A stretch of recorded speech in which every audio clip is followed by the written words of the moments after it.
Imagine this, you're an elite chef working at a local diner.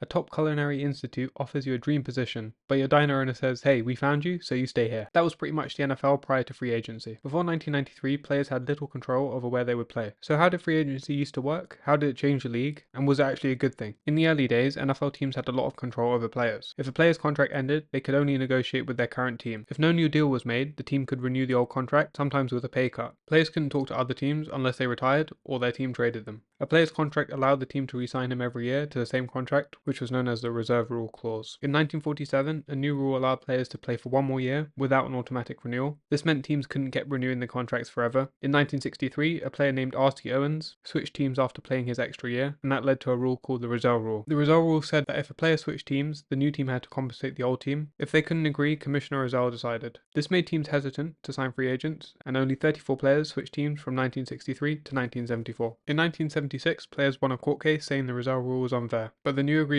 still made teams compensate the old team. The NFL Players Association started in 1956 to help players get better pay and working conditions. At first, they focused on small things like meal money, extra pay for preseason games, but as the NFL started to grow and make more money, the players wanted a bigger piece of the pie. In 1982, players went on strike for more than a month, cancelling nearly a third of the season. They wanted free agency and higher pay. The strike ended with a compromise, but the players didn't get what they really wanted, which set the stage for more conflicts in the future. In 1987, the players went on strike again, hoping to win free agency and a bigger share of the league's revenue, but the owners didn't want to give in and decided to keep the games going with or without the regular players. While the players were on strike, the teams used replacements. They were mostly amateurs or players who'd been cut from NFL teams. The games were played, but the quality was low and fans stayed away. Fans called these teams names like Phony Niners and Spare Bears. The union had no money to fund the strike, so as the weeks went on, players started losing money, and by the third week of replacement games, some players crossed the picket line and went back to work. About 15% of regular players returned, including star receiver Steve Largent, who had a great game against replacement players, as you would imagine. By the fourth week, the union was struggling. Players voted to go back to work on October 15th without winning free agency or a guaranteed share of league revenue. In 1989, the league tried a new system called Plan B, where teams could protect 37 players and the rest became free agents. But by 1993, both sides were ready to compromise, and the owners finally agreed to free agency. So the question is, what was the impact of free agency and was it a good thing? And that depends on the angle you take. I'm going to analyze it from this angle. Did it improve the competitive balance of the league? And there is evidence to suggest it did increase following the introduction of free agency. A paper published in 2006 found the competitive balance improved following 1994.